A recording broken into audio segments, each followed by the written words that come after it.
Doctor Aftab Ahmad Ansari साहब, एक माहिर तालीम की हैसियत से आपकी शख्सियत न सिर्फ नुमाया है बल्कि आप तालीम के मैदान में गहरी फिक्र और बसीरत रखते हैं। आपको एजुकेशन में काफ़ी दिलचस्पी होने के साथ साथ आपका ये पसंदीदा मौजू भी रहा। आपने अलीगढ़ मुस्लिम यूनिवर्सिटी से BA, MA, PhD वगैरह की डिग्रियां हासिल की। इसके अलावा MA जोग्राफिया में गोल्ड मेडल हासिल किया। आप इस वक्त एसोसिएट प्रोफेसर की हैसियत से शोबा तालीम अलीगढ़ मुस्लिम यूनिवर्सिटी में दर्स व तदरीस से मुंसलिक है।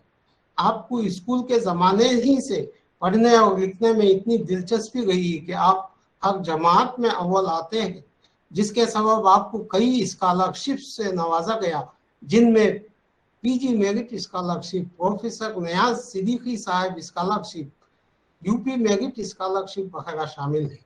इसके अलावा आपने कई मौज़ूआत पर डिप्लोमा भी किए, जिनमें computer diploma, Urdu diploma, Arabic diploma और स्टैटिस्टिक्स डिप्लोमा वगैरह शामिल है। दरअसल शोबा तालीम में काफ़ी वसी मैदान है जिस पर आपकी कारकर्दगी वाज़ेह नुमायाँ है। आपकी तालीमी सलाहियतों के सबब आपको हिंदुस्तान की मशहूर यूनिवर्सिटी मौलाना आज़ाद नेशनल उर्दू यूनिवर्सिटी हैदराबाद में खिदमत अंजाम देने का ज़रूरी मौका मिला, जहां आपने शोबा तालीम में तकरीबन 8 साल तक खिदमत अंजाम देते रहे। इस मुद्दत में आपने कई ओरिएंटेशन प्रोग्राम में न सिर्फ शिरकत किया बल्कि कई प्रोग्रामों का इनेकाद भी आपने खुद किया। इसी तरह आपने मौलाना आज़ाद यूनिवर्सिटी के मुख्तलिफ सेंटर्स जैसे दरभंगा सेंटर, आसनसोल सेंटरों पर B.Ed के तलबा के लिए तालीम के सुपरवाइजर रह चुके हैं। आपको शोबा तालीम में इतनी महारत है कि आपने मानू के डिस्टेंस एजुकेशन के B.Ed कोर्स को भी तैयार किया है।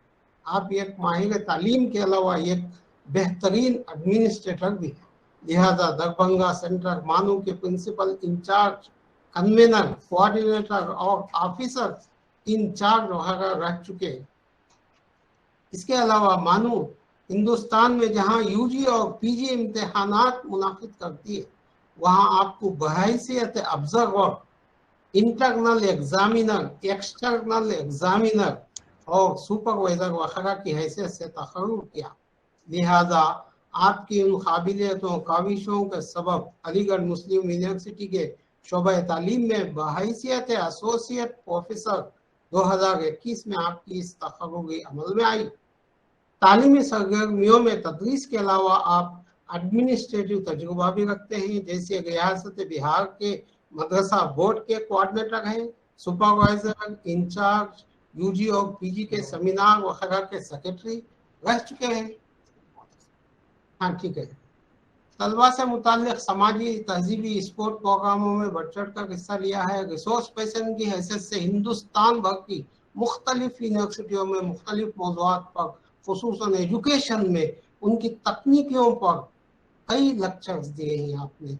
UGC लिस्टेड जर्नलों में मुख्तलिफ मौज़ूआत पर खुसूसन टीचर एजुकेशन के ताल्लुक से आपने कई जो है आर्टिकल्स शाये करवाए हैं। आपको जो है एजुकेशन में काफ़ी महारत हासिल है।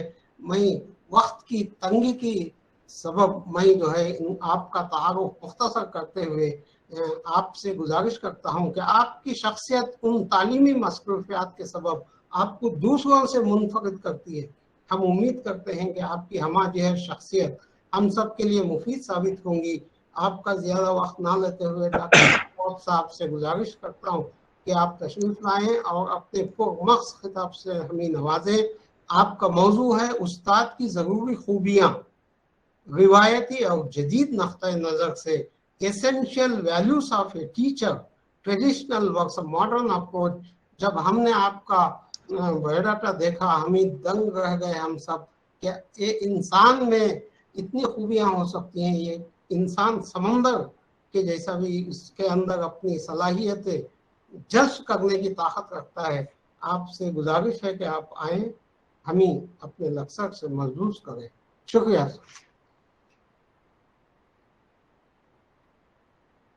बहुत बहुत शुक्रिया सर आपका। मेरे बारे में तमाम पार्टिसिपेंट्स को बताया। एक बार फिर आपका बहुत बहुत शुक्रिया। Assalamu alaikum and good evening to all of you.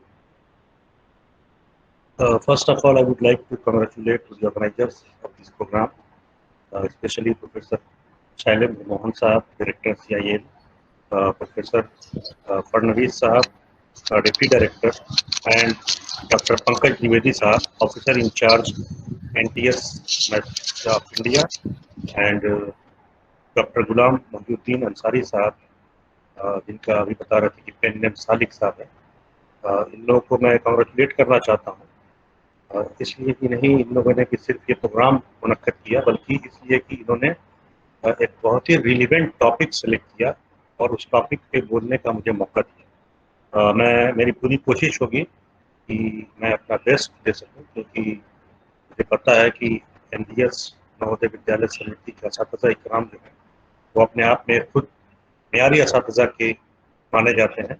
और इन्हीं अल्फाज के साथ मैं एक बार और आप लोगों को बिलिटेड टीचर्स डे का यानी यौम असातिज़ा का भी मुबारकबाद देना चाहूँगा। और इस शेर के साथ कि जिनके किरदार में आती हो सदाकत की महक, जिनके किरदार में आती हो सदाकत की महक, उनकी तदबीर से पत्थर भी पिघल सकते हैं। हाजरीन और सामईन हजरात, आज का जो हमारा उन्वान है, मैं उम्मीद करता हूँ कि मेरा स्लाइड शेयर हो रहा होगा। अगर नहीं हो रहा तो मुझे इत्तला करेंगे। सर स्लाइड शेयर हो रहा है क्या? नहीं हो रहा है। आप कर रहे हैं? एक मिनट, आपने कहा था हाँ मैं कर रहा हूँ, इसलिए मैं वही पूछ रहा हूँ, कंफर्म करना चाह रहा हूँ। ओके, शो नहीं हो रहा है अभी। जब हो तो बताइए। सर अभी शेयर नहीं किया गया है, आप शेयर कर रहे हैं? अभी कर रहे हैं, अभी तो करेगा। Yeah. सर आपकी आवाज थोड़ी कट रही है। तो सर आप वीडियो अपना बंद कर दें। तो जी, अब शेयर हो रहा है सर, स्लाइड शेयर हो रहा है? वो तो नहीं सर, आप एक जी मिनट, सर, हाँ सर हो रही है। हाँ, अब हो रही है सर। जी अब सर वो आवाज थोड़ी कट रही है आपकी, कुछ गड़बड़ है क्या आपकी तरफ से? नहीं, गड़बड़ नहीं है, मैं लैपटॉप से ही जुड़ा हूँ। सर आप अपना वीडियो अगर बंद किया, नेटवर्क इशू हो रहा हो तो आप अपना वीडियो ऑफ कर दें। ओके, मैं उसको भी ऑफ करके देता हूँ। तो उनको नहीं तो टीचर नहीं देखेंगे। नहीं, कोई जरूरत नहीं, मैं बार बार बीच में आता रहूँगा। इम्पोर्टेंट ये है कि हमारी बात आप लोगों तक चेहरा पहुँचना इम्पोर्टेंट नहीं है सर। मुझे लगता है कि अब कुछ क्लियर हुई आवाज़? हाँ आ रही है सर, आ रही है। ओके, मैं जो बात कहना चाह रहा था वो ये था कि टॉपिक जो हमारा है वो एक मौलिम के लाजमी इक़दार और रिवायती और जदीद जो हमारा एक अप्रोच है उस पर हम आज बल्कि लेक्चर नहीं देंगे, एक तरह से हमारा तवज्जो की गुफ्तगू करेंगे, पूरे प्रोसेस होगा।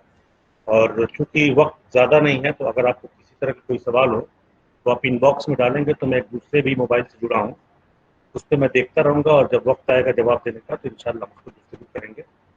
एंड मुझे लगता है कि हम दोनों लोग यानी आपका जो एक साइड है और मेरा जो साइड है, सिर्फ फ़र्क ये है कि मैं एक दूसरी जानी बैठा हूँ और आप लोग दूसरी जानी हैं, वरना प्रोफेशनली और तजुर्बे के लिहाज से हम लोग सब लोग तकरीबन बराबर होंगे। इन्हीं अल्फाज के साथ मैं आपको बताना चाहूँगा कि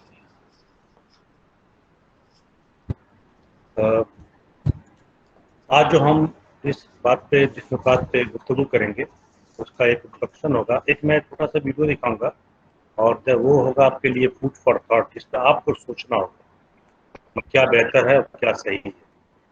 ट्रेडिशनल टीचर और मॉडर्न टीचर पे हम बात करेंगे, 21st सेंचुरी के टीचर पे बात करेंगे, इंस्टॉलमेंट डेटा हम आपको प्रोवाइड करेंगे जिस पे आप खुद देखेंगे किस तरह से हमारे सामने चैलेंजेस आ रहे हैं और उसमें फिर ट्रेडिशनल टीचर का क्या किरदार होता है और मॉडर्न टीचर किस तरह से उसको सॉल्व करता है।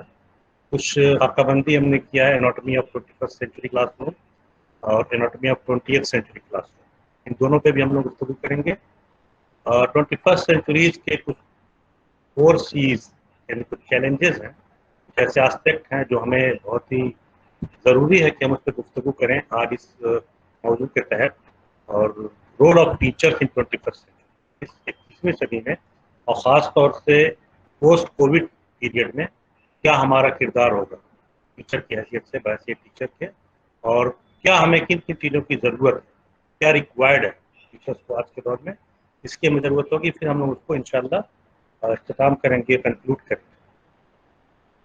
एक हमारा अपना एक रवैया है कि जो सेंचुरी से चला रहा है, सदियों से चला रहा है, कि टीचर एक्सप्लेन करता है और स्टूडेंट जो होते हैं उसको मेमोराइज करते हैं, सुनते हैं और रिसाइट करते हैं।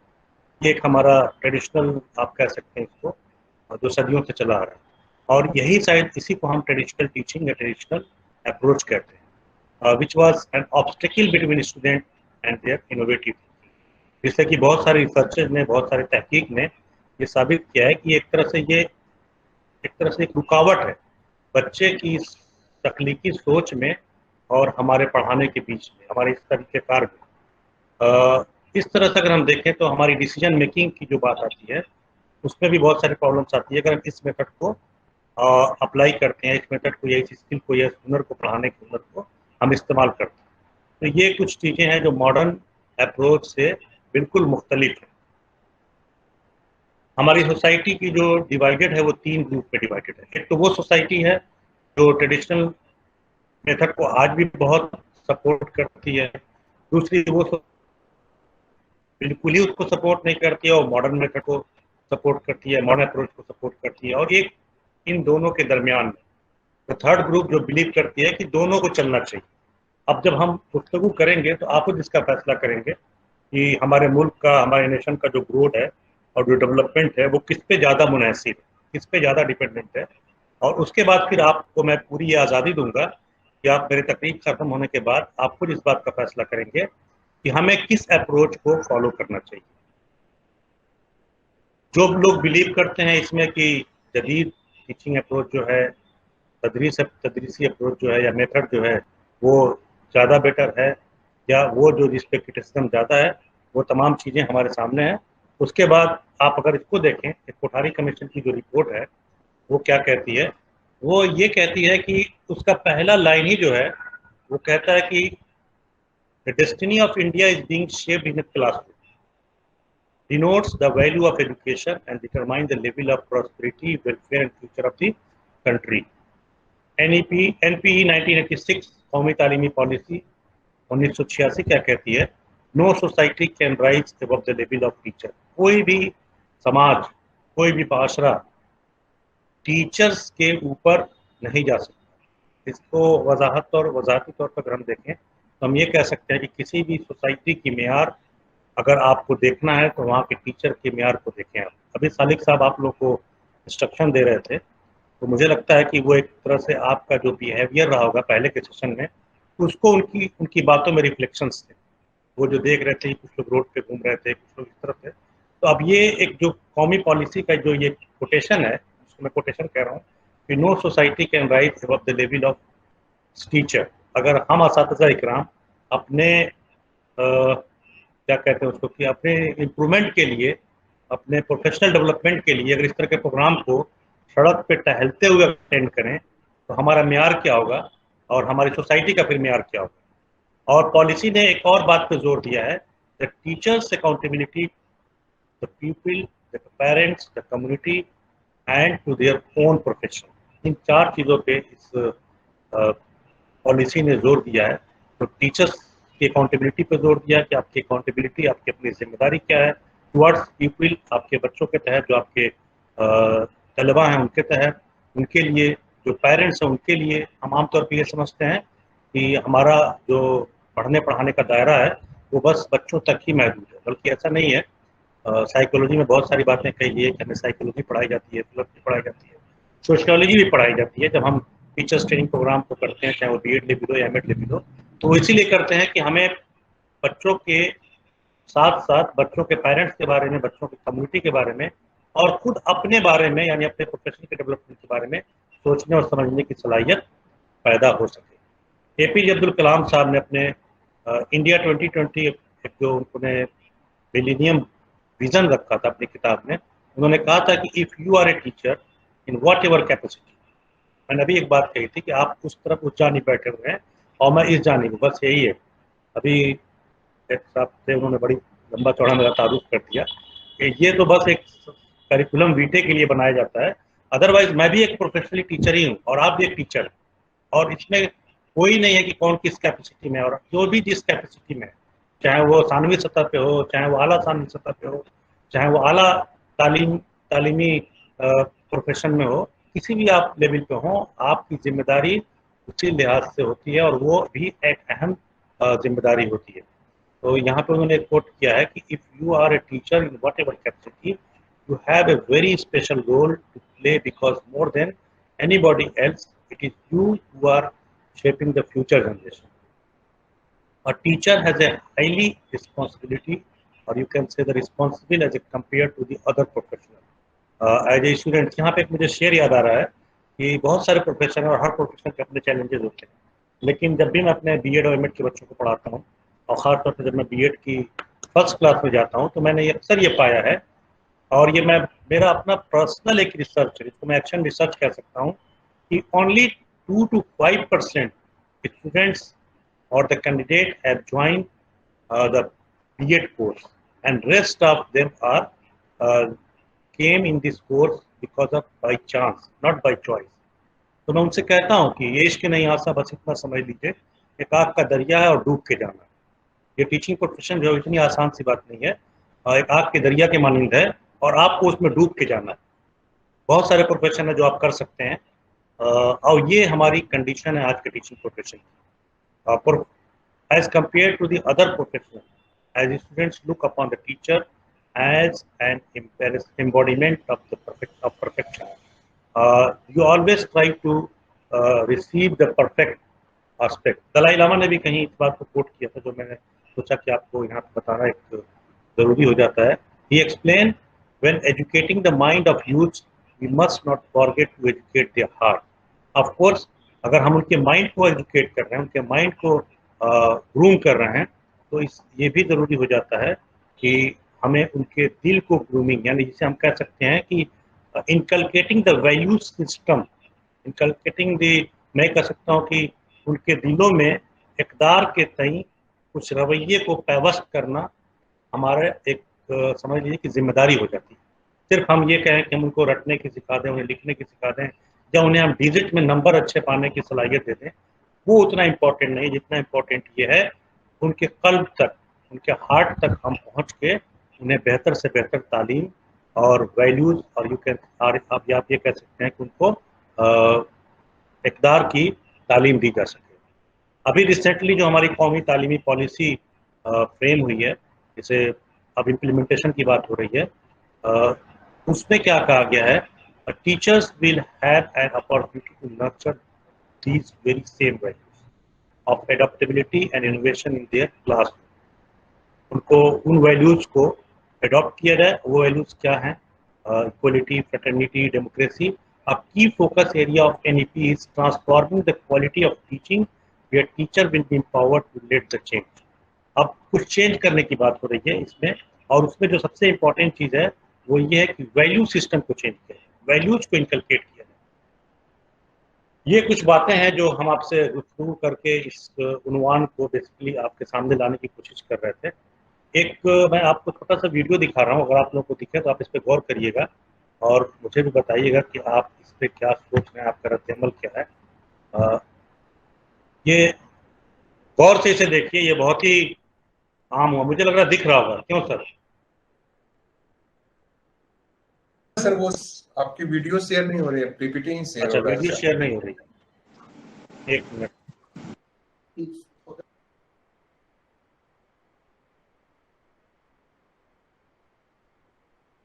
मैं फिर से शेयर करता हूँ, अगर होने लगे तो आप बताइएगा.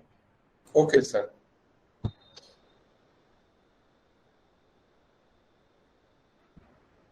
लेकिन सर वीडियो में आपकी आवाज नहीं आएगी अगर आप वीडियो शेयर भी करते हैं तो बेटर ये होगा कि सर आप चैट बॉक्स में वीडियो का लिंक शेयर कर दे, अगर कहीं से वो वीडियो है तो. नहीं शेयर हो रही अभी भी? नहीं सर. चलिए खैर छोड़िए, हम ज़्यादा वक्त लेना चाहते हैं, इसलिए इस वीडियो को हम यहाँ पे स्किप कर रहे हैं.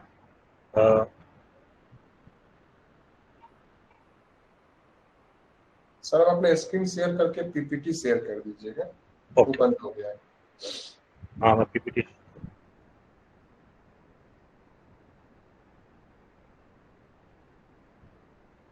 ओके, और वो एक छोटा सा वीडियो था जो मैं आप लोग को दिखाता.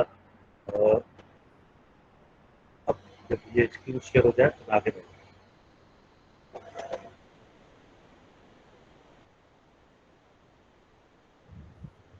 शेयर हो रहा होगा हमारा पीपीटी? हाँ शेयर हो रहा है,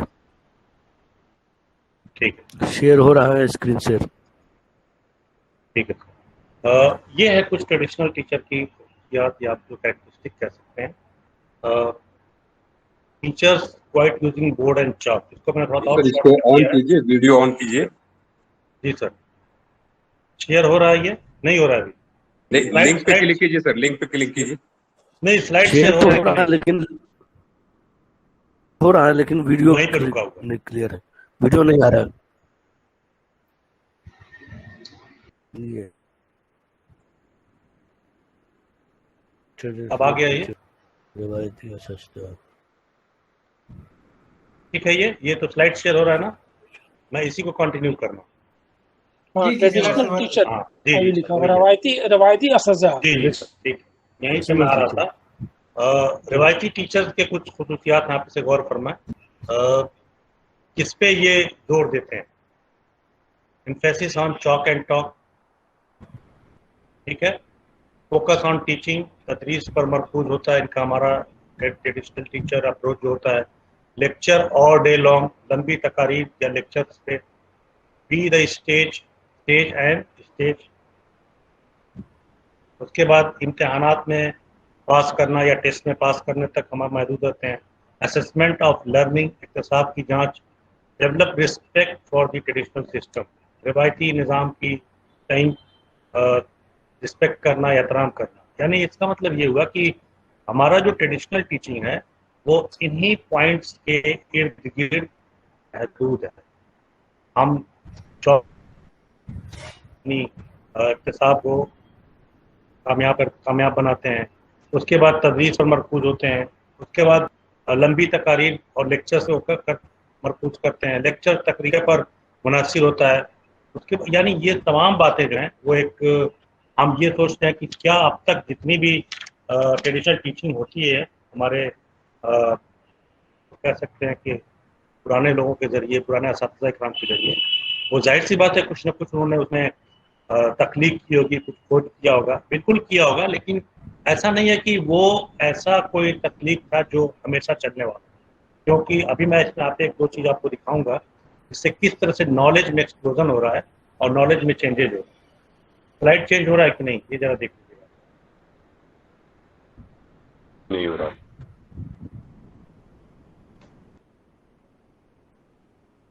चेंज नहीं, तो रवायती असातिज़ा है, हाँ आ रहा है। स्लाइड चेंज होना चाहिए।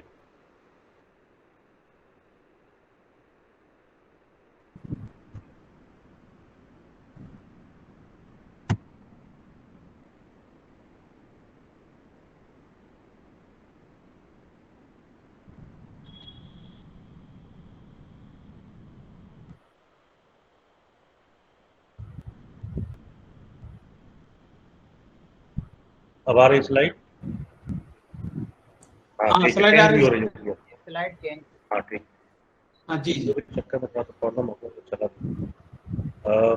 ये है कुछ पॉइंट जो मैं आपसे बात कर रहा था कि ये सारे ऐसे कैरेक्टरिस्टिक्स हैं, याद हैं, जो रिवाइटी टीचर आमतौर पे हम सब लोग जानते हैं और मुझे लगता है कि आप लोग भी इससे मुत्तफिक होंगे। इसके बाद ये हमारी जो मॉडर्न टीचर की जो कुछ खुशियात हैं जो हैं जहनी या कम्युनिकेशन स्किल, तरसीली महारत हासिल के अंदर होती है। नेगोशिएशन स्किल, महादाती बातचीत का महारत होता है। कॉन्फ्लिक्ट रिजोल्यूशन, जो कि मुख्तलिफ किस्म के जो कॉन्फ्लिक्ट होते हैं टीचिंग लर्निंग के दौरान या डिफरेंट टॉपिक्स के दौरान, उसको सॉल्व करने का आप कह सकते हैं कि लॉजिकली और critical thinking and problem solving, मसाइल का हल और तनकीदी नज़रिया आजकल के मॉडर्न टीचर में ये पाया जाता है। Change management and adaptability skill, इंतज़ाम में तब्दीली और मुताबिकत पजीर, यानी उसमें एक तरह से आप ये समझिए कि चीज़ों को उसके मुताबिक एडॉप्ट करना। एक होता है एडॉप्ट करना, एक होता है एडेप्ट करना। यहाँ पे एडेप्टेबिलिटी की बात होती है। रिवायती में इसका बड़ा कम वो पाया जाता है कि हम नए चेंजेस को, नए डेवलपमेंट को, कोई नई इनोवेटिव चीज़ें आती हैं, हम उसे एक्सेप्ट करने में काफ़ी वक्त लगा देते हैं। और life long learning skill, modern teacher approach या टीचिंग अप्रोच जो होता है वो ये होता है कि हम सिर्फ एक डिग्री तक, एक किसी खास डिग्री तक महदूद रखने की तालीम की बात नहीं करते हैं, बल्कि हम ये चाहते हैं कि हमारा जो तालिब इल्म है वो आगे तक भी पढ़ाई करता रहे, इवन कि उसकी कोई जॉब मिल जाती है उसके बाद भी पढ़ाई करता रहे ना। और लास्ट पॉइंट जो है, जो सबसे इम्पोर्टेंट है आजकल के दौर में, सॉफ्ट स्किल। सॉफ्ट स्किल से मुराद यहाँ पे है जो टेक्नोलॉजी के बारे में जानना। अब वो चाहे सोशल मीडिया हो, चाहे वो कंप्यूटर चलाने की बात हो, चाहे वो आपका ये जो हम लोग जो डिफरेंट तरीके से लेक्चर आजकल दे रहे हैं, डिफरेंट ऐप्स पे जो लेक्चर दे रहे हैं, इन तमाम चीज़ों के बारे में उसके अंदर पूरी तरह से महारतें हासिल हों, इसकी बात करते हैं हम सॉफ्ट स्किल।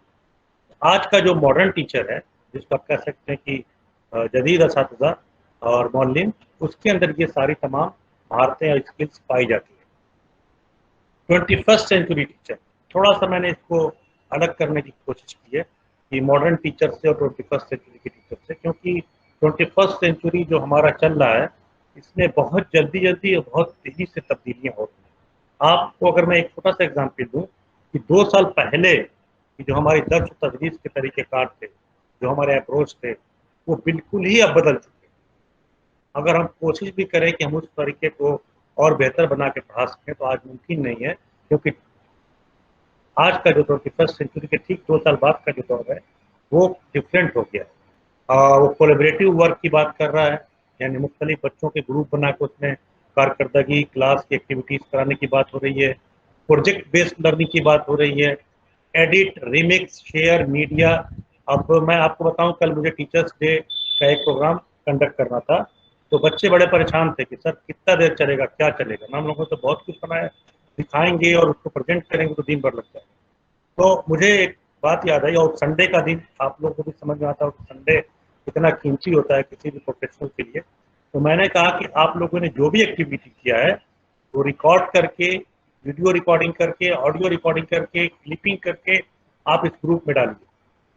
तो उसमें बच्चों ने एडिट किया, रिमिक्स किया और फिर मीडिया पे शेयर किया। और उससे क्या हुआ कि सबने सब किया, लेकिन सब अपने अपने अंदाज में, किसी को वहाँ पे मौजूद होने की जरूरत नहीं थी।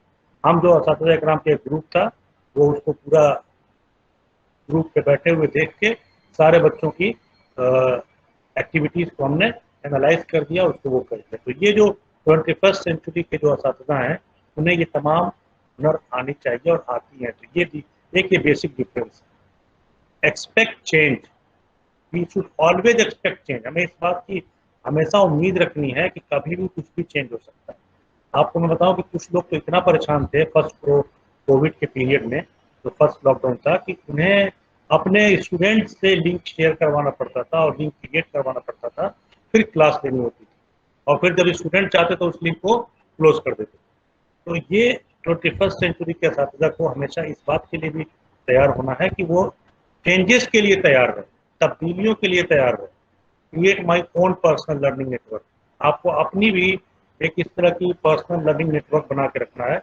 पहले तो फिजिकल क्लासरूम सिस्टम में आपके पास स्टाफ रूम होता था, आपके पास डिफरेंट लाइब्रेरी, फिजिकल लाइब्रेरी की फैसिलिटीज होती थी, जो अब पॉसिबल नहीं है। अब उसके लिए आपको क्या करना है, आपको different personal learning network group बना के रखना है, जिससे कि आपको नई नई तकलीफ, नई नई क्रिएटिविटी, नई नई इनोवेशंस आपको सीखने को मिले। Encourage, appreciate online interactions. ऐसा नहीं है कि जब मुलाकात होगी तभी हम एक दूसरे की हौसला अफजाई करेंगे। जहाँ पे जो चीज़ आपको मिल रही है किसी के जरिए, आप वहीं पे उसको अप्रिशिएट कर सकते हैं, वहीं पे उसकी तारीफ कर सकते हैं। और एक और आपके अंदर चेंजेस आने चाहिए 21st सेंचुरी का असातिज़ा होने के नाते। I would not fear technology. हम सबसे पहले क्या होता है कि हम जब टेक्नोलॉजी की बात आती है, जब टेक्नोलॉजी अल्फाज आता है, जब तकनीक की बात आती है, तो हम सबसे पहले डर जाते हैं, अरे ये कौन सी बला आ गई, ये नेटवर्क और ये लिंक कैसे क्रिएट होगा, ये अब उर्दू की चीज़ कैसे पढ़ाई जाएगी, अब ये गालिब साहब की तस्वीर कैसे दिखाई जाएगी, ये बशीर बद्र के अशार कैसे उसमें कहे जाएंगे, अब बच्चों की मॉडल रीडिंग कैसे की जाएगी, बच्चों की क्या कहते हैं कि उनकी रीडिंग कैसे कराई जाएगी। ये तमाम चीज़ें पॉसिबल है, कोई प्रॉब्लम नहीं है इसमें। और ज़रूरत इस बात की है कि आपको होल हार्टेडली उसका वेलकम करना है, उसका इस्तेमाल करना है, न कि आपको डरना है। क्रिएट पॉजिटिव लर्निंग इन्वायरमेंट, और फिर आप एक पॉजिटिव लर्निंग इन्वायरमेंट क्रिएट कीजिए अपने उस टीचिंग लर्निंग प्रोफेशन में। एक और मैंने थोड़ा सा ब्रेन स्टॉर्मिंग जो मैंने बात किया था कि मैं आपके सामने कुछ ऐसे फैक्ट्स लाऊंगा। India will be the most populous country of the world by 2050। 2050 में पूरे दुनिया में इंडिया जो है वो सबसे ज़्यादा आबादी वाला मुल्क हो जाएगा, यानी चाइना भी पीछे हो जाएगा। Every fourth worker will be an Indian by 2025। दुनिया का हर चौथा काम करने वाला आदमी जो होगा वो 2025 तक इंडियन होगा। Top 20 jobs of today did not exist in 25 छूट गया है। ये 2025 तक जो 20 ऐसे जॉब हैं टॉप लेवल के, वो धीरे धीरे खत्म हो जाएंगे। आप लोग देख रहे होंगे कि बहुत सारे ऐसे जॉब हैं वो धीरे धीरे खत्म हो रहे हैं। वो एक तरह से आप समझिए कि तारीख के पन्नों पे लिखे जाएंगे। Our youth population is most important resource. हमारे जो यूथ है जिससे हम day by day to day deal करते हैं, वो ही सबसे ज़्यादा इम्पोर्टेंट रिसोर्स हैं। इन 21st सेंचुरी यानी 21वीं सदी में learning does not stop the school bell, और वो आ गया है। घंटी की कहीं कोई वजूद ही नहीं अब क्लास में। शाम में देखिए बच्चे कहते हैं सर थोड़ा सा पढ़ा दीजिए, आप भी कहते हैं चलो दिन में वक्त नहीं है शाम में क्लास ले लेंगे। कोई टाइम नहीं है, 50 घंटे की क्लास होगी या 1 घंटे की होगी या 2 घंटे की होगी, कोई टाइमिंग नहीं। ठीक है, तो अब कोई हमारी जो पढ़ाई लिखाई जो है, हमारी जो दर्स तदरीस है, वो स्कूल के बेल से डिसाइड नहीं होगी। ये 21st सेंचुरी की लर्निंग है। और हम असातिज़ा के सामने एक बड़ा we are facing 4th industrial revolution. हम अभी जो फेस कर रहे हैं वो 4th इंडस्ट्रियल रिवोल्यूशन की तरफ जा रहे हैं। पहला जो इंडस्ट्रियल रिवोल्यूशन आया था, आप गौर से देखिएगा, 1764 में आया, यानी कि 1764 में आया था। दूसरा जो इंडस्ट्रियल रिवोल्यूशन आया था वो 1870 में आया था। और तीसरा जो इंडस्ट्रियल रिवोल्यूशन आया था वो 1969 में, यानी कंप्यूटर्स का इनोवेशन जो हुआ था, कंप्यूटर की जो इस्तेमाल और ईजाद हुआ था, 1969 को हम मानते हैं थर्ड इंडस्ट्रियल रिवोल्यूशन। और उसके बाद से किस तरह से दुनिया चेंज हुई थी ये आप सब लोग मुझसे बेहतर जानते होंगे। And 4th industrial revolution is related to the artificial intelligence.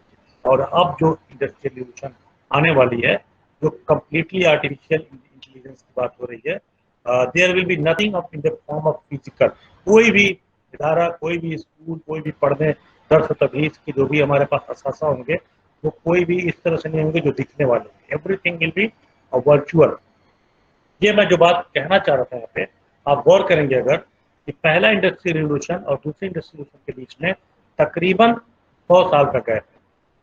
और दूसरे और तीसरे के बीच में आप देखेंगे कि वो थोड़ा और कम हो गया है, और तीसरे और चौथे के बीच में उससे ज़्यादा कम हुआ है। यानी कहने का मतलब ये है कि जो नॉलेज का एक्सप्लोजन हो रहा है उसके बारे में ये कहा जाता है कि दुनिया में जितना भी नॉलेज है, का मतलब ये नहीं कि उर्दू के नॉलेज में कोई इजाफा नहीं हो रहा है, सिर्फ साइंस और टेक्नोलॉजी के नॉलेज में इजाफा हो रहा है।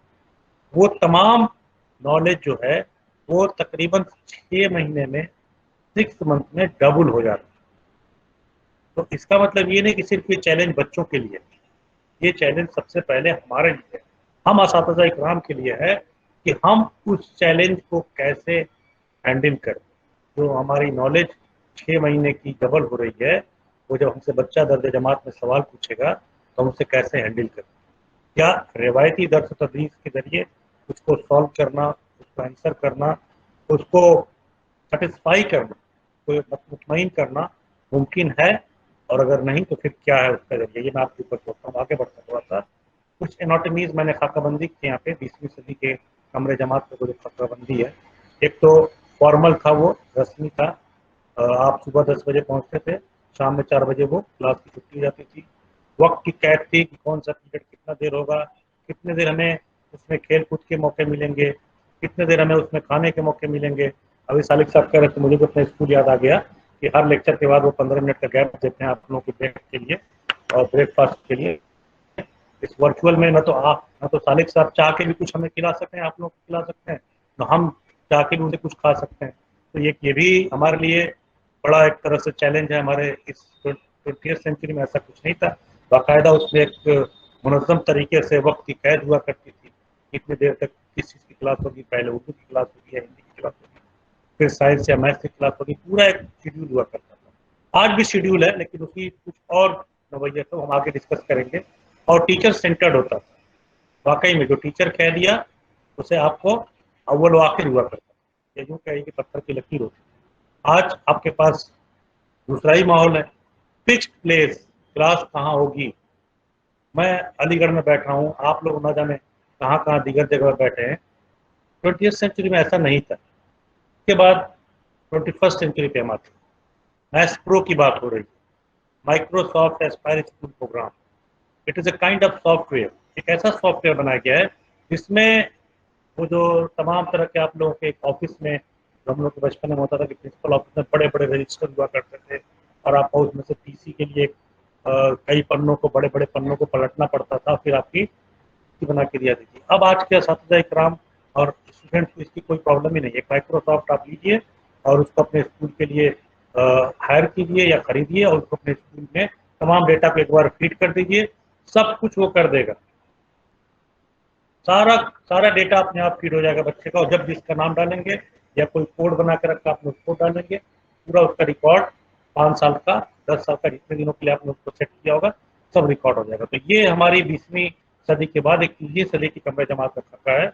और digital infrastructure based on open source technology, हमारी जो स्मार्ट क्लासरूम की बात की जा रही है, हमको याद है कि जब हम लोग टीचिंग प्रैक्टिस किया करते थे, आप लोगों ने भी किया होगा, तो हमें अगर ये कह दिया जाता था कि किसी की तस्वीर बना के आपको क्लास में दिखा के टॉपिक को इंट्रोड्यूस करना है, या टॉपिक का इंट्रोडक्शन के बाद आपको किसी की तस्वीर दिखानी है, उन्वान के ताल्लुक से कुछ तस्वीर दिखानी है, या गज़ल को आपको लिख के चार्ट पेपर पे ला के, या शेर को या नज़्म को लिख के दिखाना है, तो हमारी हालत ख़राब हो जाती थी। आज कोई दिक्कत नहीं है। आप जहाँ पे क्लास ले रहे हैं वहाँ पे बस एक बटन का बात है, आप उसको इंटरनेट से कनेक्टेड, आपका स्मार्ट क्लासरूम, आप फ़ौरन डालेंगे गालिब, इमेज ऑफ गालिब, फ़ौरन बेहतरीन किस्म की गालिब साहब की तस्वीर आ जाएगी और उसको आप फ़ौरन क्लिक करेंगे, पूरे बच्चे उसको देख लेंगे। उनके अशार के बारे में आप एक अल्फाज लिखेंगे, पूरा अशार का वो आ जाएगा। तो ये डिजिटल इंफ्रास्ट्रक्चर की बात हो गई, ओपन सोर्स टेक्नोलॉजी की बात हो गई। नेक्स्ट जो हमारा टेक्नोलॉजिकल एस्पेक्ट है वो है ERP, enterprise resource planning. All the information you need right at your finger. बच्चे की सारी इंफॉर्मेशन जो है वो आपके एक फिंगरप्रिंट पे है। जो हम लोग बच्चे का वो पूरा एक एनेक्डोटल रिकॉर्ड की बात हम जो करते थे, जो हम लिखते थे हर वक्त, आप डेली का डेली बच्चे के डेवलपमेंट को फीड कर दीजिए, तो उसमें पूरा सब कुछ रिकॉर्ड रहेगा। जब बच्चा स्कूल लिविंग सर्टिफिकेट मांगे तो एक उसका कोड डालिए, पूरा उसके स्कूल का खाका उसमें आ जाएगा। पेरेंट पोर्टल लिखिए। The parent portal report is a website that allows for secure real-time access of the student data. बच्चे ने कब क्या क्या हरकत की आपके पूरे क्लास में, आपके पूरे स्कूल के टाइम में, वो सब डेटा इसमें फीड रहेगा। It is a kind of also software जिसे हम पेरेंट पोर्टल के नाम से जानते हैं, और उसमें सब डेटा आपको मिल जाएगा। तो ये हमारी एक एनाटॉमी है आज के कमरे जमात की। और fact, visual, auditory and kinaesthetic, tactile कहते हैं, ये सारी रिकॉर्डिंग आपके पास हो सकती है अगर आप अपने स्कूल के कहीं या क्लासरूम के कहीं आप अपना रखना चाहें। हमने बात किया था शुरू में कि हम 4 C's के बारे में डिस्कस करेंगे, और वो 21st सेंचुरी के लर्नर की बात करेंगे। आज हमारे 21st सेंचुरी के लर्नर की जरूरत है कि उनके अंदर क्रिटिकल थिंकिंग डेवलप किया जाए। कम्युनिकेशन स्किल, बच्चों के अंदर तख्लीकी इफ्कार को बढ़ावा देने की बात की, उनके अंदर तख्लीकी इफ्कार आए, वो चीज़ों को सोचें, समझें, और उसके बाद की सलाहियत को समझें, और उसके बाद उसको जज करें। ऐसा ना हो कि यहाँ पे बेसिकली क्रिटिकल थिंकिंग से मुराद ये नहीं है हर चीज़ को क्रिटिसाइज करने की बात हो। क्रिटिकल थिंकिंग से मुराद यहाँ पे ये है आप मजीद उसमें इस्लाह, इम्प्रूवमेंट की बात करें। बच्चे के अंदर ये एक सलाहियत डेवलप करें आप कि बच्चे जो हैं वो क्रिटिकल थिंकिंग एबिलिटी उनके अंदर आ जाए, बच्चे के अंदर कम्युनिकेशन स्किल आ जाए। उसके लिए आपके अंदर भी वो सलाहियत होनी चाहिए, तनकीदी इफ्कार आपके अंदर भी होनी चाहिए, आपकी कम्युनिकेशन स्किल भी बेहतर होनी चाहिए। ताउन व इश्तराक यानी कोलैबोरेशन, एक होता है कोऑपरेशन, अब कोऑपरेशन की बात खत्म हो गई, अब कोलैबोरेशन की बात चल रही है। आप अगर उर्दू के उस्ताद हैं तो कोई ज़रूरी नहीं कि आप सिर्फ उर्दू के ही जानकार हो सकता है कि आपको बायोलॉजी की भी जानकारी की जरूरत पड़े, कहीं कुछ टॉपिक पढ़ाने, हो सकता है कि आपको कुछ ज्योग्राफिया के बारे में भी जानने की जरूरत पड़े। जब कोई आप कह सकते हैं कि जो कोई पोएट्री में जिसने कि पहाड़ों के बारे में तारीफ की जाती है, कुदरत के बारे में तारीफ की जाती है, या आप कह सकते हैं कुदरती चीज़ों के बारे में तारीफ की जाती है, तो उसके लिए आपकी ज्योग्राफी का नॉलेज होना भी बहुत जरूरी है। तो एक उर्दू के उस्ताद अपने आप को सिर्फ अल्फाज माने तक महदूद ना रखें, बल्कि उनके अंदर मुख्तलिफ, या ये कहिए कि दूसरे मज़ामीन के तय या दूसरे मज़ामीन के बारे में भी जानकारी रखना बेहद ज़रूरी हो जाता है, तब जब उन्हें इस तरह के उन्वानात में बच्चों के साथ बहस व मुबाहसा या उनके साथ डिस्कशन या उनके साथ क्लास करनी होती है। तो आपके अंदर कोलैबोरेशन की सलाहियत होनी चाहिए, this is third C, and creativity, नई नई तकनीक की बातें पैदा करना। आप कोई लेसन पढ़ा रहे हैं, मैंने अब देखा है कि बच्चों के अंदर वाकई में बहुत सारी तकलीफ आ गई है। पहले आपने कह दिया बच्चों से कि भाई किताबें खोल ली, अब कोई जरूरी नहीं कि आप किताब खुलवाएं, आपके पास स्मार्ट क्लासरूम है, आप पूरे किताब को खोल सकते हैं उसके, और सारे बच्चे उसको उस पर भी देख सकते हैं। अब तो बच्चों के पास टैब आ रहा है। आंध्र प्रदेश में मैंने देखा है कि गवर्नमेंट, स्टेट गवर्नमेंट की एजुकेशन मिनिस्ट्री ने पूरे स्कूल का सिलेबस, मैं ये कहूँ कि किताबें ही डिजिटल फॉर्म में करके बच्चों को टैबलेट देने का प्लान किया। एंड आंध्र प्रदेश स्टेट जो पहला ऐसा हुआ है जहाँ पे इस तरह की प्लानिंग हो चुकी है, और मुझे नहीं पता कि वो इम्प्लीमेंट हुआ कि नहीं, मेरे पास इतना रिसेंट इन्फॉर्मेशन नहीं है, बट अभी कुछ दिन पहले मैं सुन रहा था कि उसकी सारी प्लानिंग कंप्लीट हो चुकी है। जैसे ही पोस्ट कोविड टाइम में स्कूल खुलेंगे वो सबको इस तरह के टैबलेट देने वाले, तो ये एक नई तकलीफ है। इस तरह से आप अपने लेसन में नई नई तकलीफ ला सकते हैं, नई नई क्रिएटिविटी ला सकते हैं, नई नई क्रिएटिविटी के साथ लेसन को पढ़ा सकते हैं, उन्वान को पढ़ा सकते हैं, मजमून को पढ़ाया जा सकता है। तो ये 4 चीज जो है वो 21st सेंचुरी के लिहाज से बेहद ज़रूरी है, खासतौर से हम असातिज़ा इकराम में, कि हमारे अंदर क्रिटिकल थिंकिंग हो, तनकीदी अफकार हो, तरसील कम्युनिकेशन स्किल हो। बहुत अच्छे अच्छे मैं टीचर्स को देखा हूँ, मैं आपको बताऊँ, बहुत ही पर्सनल एक्सपीरियंस शेयर कर रहा हूँ कि बहुत नामवर रिसालों में उनके आर्टिकल्स पब्लिश हैं, लेकिन जब वो क्लास में खड़े होकर बोलते हैं तो वो due to the lack of communication skill वो उनकी बात अच्छी नहीं हो पाती है। बहुत से आम टीचर्स को मैंने देखा है कि जिनकी कम्युनिकेशन स्किल इतनी स्ट्रांग होती है कि जब वो क्लास में खड़े होकर बोलते हैं तो ऐसा लगता है कि जैसे उनकी बात दिमाग से होते हुए दिल में उतर। तो ये कम्युनिकेशन का, तरसील का एक आप कह सकते हैं कि कुव्वत है, पावर है, जो आपकी टीचिंग इफेक्टिव बना सकती है। कोलैबोरेशन, जो मैं बात कर रहा था कि मुख्तलिफ मज़ामीन के बारे में आपको कोलैबोरेट करके अपने टॉपिक को पढ़ना, ये कोई ज़रूरी नहीं कि आप किसी सिर्फ उर्दू के हैं या किसी एक ख़ास सब्जेक्ट के हैं, या आप लिटरेचर के हैं, या आप पोइट्री के हैं, तो आप सिर्फ उसी तक महदूद हैं। आपको बहुत सारे ऐसे मौके आएंगे जहाँ पे आपको दूसरे मज़मून के बारे में जानकारी रखनी होगी, और उससे मुताबिकत करके, उससे ताउन या मदद लेके आप अपने टॉपिक को, अपने उस मज़मून के टॉपिक को बेहतर बना सकते हैं, और बनाया भी जा सकता है। इसके बाद क्या है role of teacher 21st century में, इसको जरा हम लोग यहाँ पे डिस्कस कर लें कि 21st सेंचुरी में हमारी क्या है, काम का क्या किरदार है, क्या रोल है। अब planner for 21st century career, इसका मतलब यहाँ ये हुआ कि a teacher is not suppose to only to deliver the lecture. सिर्फ ये नहीं मतलब हुआ कि आप क्लास में गए, तो मैंने अपने इब्तदाई स्लाइड पे बताया था कि सिर्फ पढ़ा देना, बच्चों को याद करा देना और उनको समझा देना यहाँ तक महदूद नहीं है, बल्कि हमें फैसिलिटेटर की तरह काम करना है, हमें एक तरह से उनके कैरियर गाइडेंस की तरह काम करना है। और ये हमारा एक किरदार होगा कि हम उसे किस तरह से उनके कैरियर को गाइड करें, किस तरह से उनके कैरियर को हम ग्रूम करें।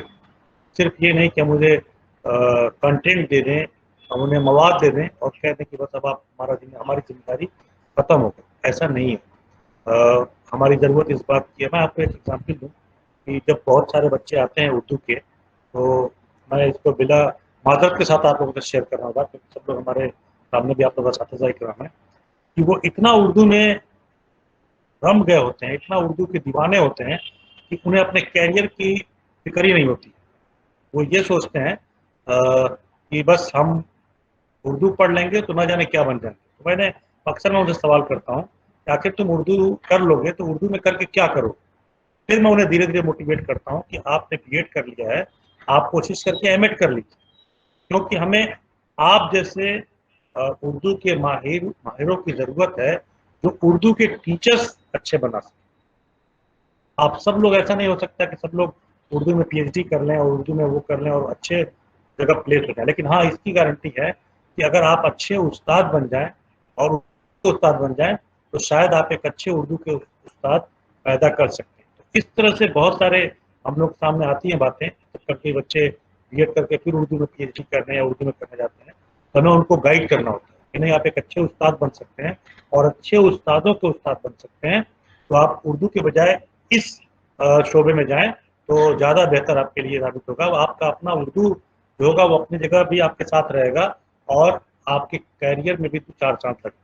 तो ये जो 21st सेंचुरी का प्लानर एक है वो आप और हम हैं। हमें ये डिसाइड करना है कि हमें ये बच्चों को ग्रूम करना है, हमें बच्चों को काउंसलिंग करनी है, उन्हें किस तरह से अपने कैरियर को चूज करना है, किस कैरियर में उन्हें ज़्यादा अपॉर्चुनिटीज़ है। तो एक हमारा रोल यहाँ पे भी है, एक मॉडर्न टीचर का किरदार यहाँ आ जाता है। सिर्फ कंटेंट, किताब और मवाद तक महदूद रहने का नाम उस्ताद नहीं है। वो अब आज के उस्ताद का की जो शक्ल है वो पूरी तरह से बदल चुकी है। रिसोर्स प्रोवाइडर, एक सबसे बड़ी बात यह है कि हम रिसोर्स प्रोवाइडर आमतौर पे एक बात जो हमें जो पता है कि अब जो टीचर है उसको बच्चे बता देते हैं कि सर आप ये कहाँ से पढ़ा, और पहले का जो टीचर थे वो खुद नहीं बताते थे बच्चों को कि हम कहाँ से पढ़ाते हैं। तो ये चेंज आया। तो आज हमें जो टीचर्स की जरूरत है कि हम खुद बताएं बच्चों को, हम खुद उन्हें रिसोर्स प्रोवाइड करें कि बेटा इस वेबसाइट पे जाके इस किताब को जाके आप लाइब्रेरी से उठाइए, और ये जो मैंने आज का लेक्चर दिया, जो मैंने आज का उन्वान पढ़ाया आपको, जो मैंने आज का टॉपिक पढ़ाया है, उसको आप मजीद बेहतर उन किताबों को पढ़ के उन वेबसाइट पे जाके आप अपने टीचिंग को, अपने लर्निंग को और बेहतर कर सकते हैं। आज का जो है उसका एक रोल ये भी है कि वो रिसोर्स प्रोवाइड करें, ना कि सिर्फ उनकी जो आपकी दरसी किताब है उसी तक महदूद रखें उनको, बल्कि उससे आगे की कुछ चीज़ें उनको समझाए, उनके अदर रिसोर्सेज के बारे में बताए। तो इसलिए 21st सेंचुरी का जो टीचर है वो एक रिसोर्स प्रोवाइडर भी है, मॉडर्न टीचर जो एक रिसोर्स प्रोवाइडर भी है, और उसे इस अप्रोच के साथ बच्चों को पढ़ाना चाहिए। Digital instructor for different ways of learning, बहुत सारे तरीके हैं, बहुत सारे डिजिटल इंस्ट्रक्शन दे सकता है उस्ताद अगर से पता हो कि कौन कौन से ऐसे डिजिटल गैजेट्स हैं जहाँ से उन्हें मवाद मिल सकता है।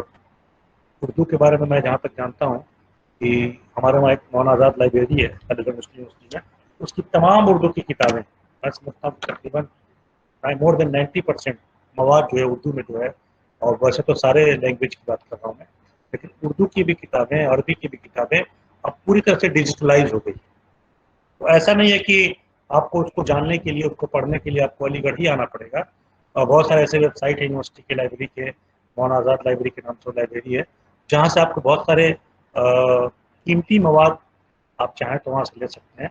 तो आपको डिजिटल इंस्ट्रक्टर भी बनना पड़ेगा। ऐसा नहीं कि आप सिर्फ फिजिकल लाइब्रेरी तक की महदूद रहें, तो खुदाबख्श लाइब्रेरी पटना चले जाइए, वहाँ पे आपको बहुत अच्छी उर्दू की किताबें मिल जाएंगी या बहुत अच्छे मवाद मिल जाएंगे।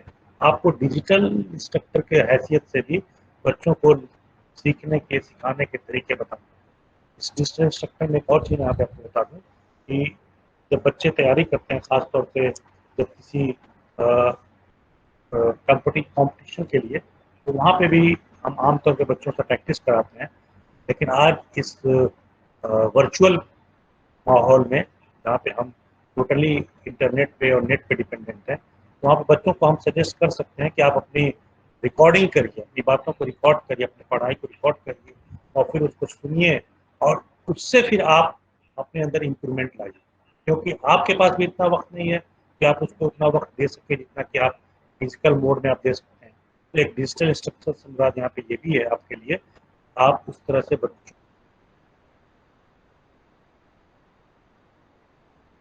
को ग्रूम करें, सिर्फ रिसोर्स प्रोवाइडर तक ही मदद न करें, क्योंकि लर्निंग को ही आप इस तरह से इम्प्रूव कर सकते हैं। लर्निंग फैसिलिटेटर, ये बात मैंने पहले आपको बता दी, लेकिन फिर मैं बताता हूँ कि बच्चे कैसे लर्न करें, किन किन चीज़ों को सीखें, कैसे उनके अंदर एक तरह से इक्तिसाब का माहौल पैदा हो। और उसका सबसे बेहतर तरीका है जो आजकल के दौर में चल रहा है, वो कोलैबोरेटिव लर्निंग का माहौल है कि बच्चों को टॉपिक देके उनकी ग्रुपिंग बनाई और उस ग्रुपिंग में बच्चों को एक दूसरे से आइडियाज शेयर करने के लिए कहा जाए और कहा जाए उन आइडियाज को शेयर करके। लेकिन आपका काम वहाँ पे सिर्फ ये है कि आप बच्चों को फैसिलिटेट करें, न कि इंटरफेयर करें। उसमें कोई आपकी मदाखलत नहीं होनी चाहिए, बल्कि आपकी सिर्फ मदद होनी चाहिए। वहाँ पे एक तरह से आप खड़े होकर पैसिव एक्टर की तरह आप वहाँ पर बिहेव करेंगे, न कि एक्टिव एक्टर की तरह। आप देखें कि उनके कौन कौन से आइडियाज आते हैं। एंड आई एम श्योर, मुझे पूरा इस बात का मैं ये कहूँ कि मुझे पूरा यकीन है कि आप सरप्राइज करेंगे कि जो बच्चे अपने फ्री माहौल में उस टॉपिक पे, उस मजमून के तहीं, उस उन्वान के तहीं जो आइडियाज़ अपने अंदर से निकालेंगे, आप हैरत में पड़ जाएंगे कि वो किस तरह के आइडियाज़ को निकालते हैं। तो हमारा जो आज का रोल है, न कि सिर्फ एक तरह से सरमन देने का, लेक्चर देने का है, बल्कि उनसे उनके अंदर की सलाहियत को बाहर निकालने का है। और वो सिर्फ आप एक लर्निंग फैसिलिटेटर की हैसियत से निकाल सकते हैं। और उसका एक तरीका जो नया इजाद हुआ है वो एक कोलैबोरेटिव लर्निंग, जिसको हम कंस्ट्रक्टिव लर्निंग भी कहते हैं साइकोलॉजिकल टर्म में। उसके जरिए आप चाहें तो करें। अब आप सोचेंगे कि सर उर्दू में ऐसे कैसे करा सकते हैं, तो बिल्कुल करा सकते हैं। आप बच्चों को गज़ल दीजिए और उसके बारे में उनसे कहिए कि इसकी तस्वीर करने के साथ साथ उस पर बहस मुबाहिसा करें, उसके माने मफ़हूम पे बात करें, उसकी तमाम आज के दौर में जो उसका एप्लीकेशन है उसके बारे में बात करें। और फिर आप देखिए उसके बारे में किस तरह से बच्चे आते हैं अपने अपने आइडियाज़ को लेकर साथ में। और आप यकीन मानिए कि वो एक बच्चा दूसरे बच्चे के आइडियाज़ को अपने बेहतर आइडियाज़ से काटने की कोशिश करे कि तुम्हारा आइडिया जो है वो ये नहीं, इससे बेहतर आइडिया तो मेरा है।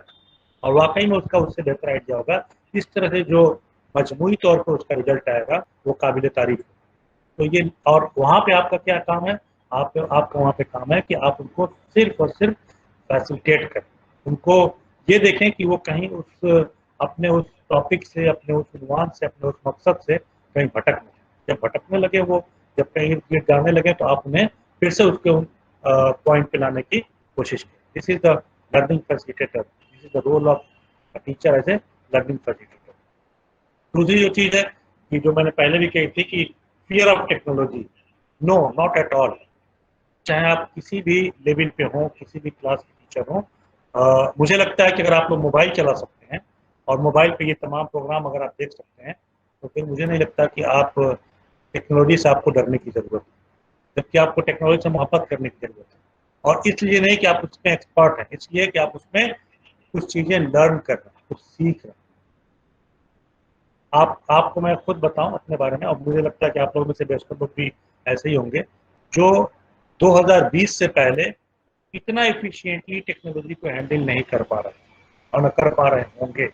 इतनी बेहतर अंदाज में टेक्नोलॉजी को नहीं कर पा रहे थे और बहुत डरते थे। यहाँ तक कि मोबाइल से कुछ काम करने में भी डर आता था उनको, और वो दूसरे से करवा के फिर वो अपना काम कराते थे। लेकिन जैसे ही ये कोविड-19 का दौर आया, उसने सबके हाथ में न सिर्फ टेक्नोलॉजी दिया, बल्कि टेक्नोलॉजी का नो हाउ भी सिखा दिया, यानी उसको कैसे करना है ये भी उसने सिखा दिया। तो और ये कहते भी हैं कि आप जिस चीज़ से मोहब्बत करेंगे उस चीज़ को जल्दी सीखिए। आप अगर बेमन से करेंगे, जब आप सिर्फ अपनी बात ऐसे बुरी के तहत तो शायद वक्त लगे, लेकिन अगर आप मोहब्बत के साथ करेंगे तो जल्द सीख जाएंगे। तो मुझे जो एक 21वीं सदी में मॉडर्न टीचर का जो अपना एक अप्रोच होना चाहिए, वो ये होना चाहिए कि टेक्नोलॉजी का लवर हो, टेक्नोलॉजी से मोहब्बत करने वाला हो, ताकि वो जल्द से जल्द उस टेक्नोलॉजी को सीख सके और अपने दर्स तदरीस को बेहतर और मौसर बना सके। Digital learner for the life time, एक और चैलेंज आएगा आपके लिए। मैं आपको बता दूं कि आप ये बात कह सकते हैं कि सर आपने कहा था मैं तो सीख लिया, लेकिन बहुत सारे नए नए चेंजेस आएंगे। आगे जाने के बाद हो सकता है कि कुछ और चेंज आ जाए आपकी टेक्नोलॉजी।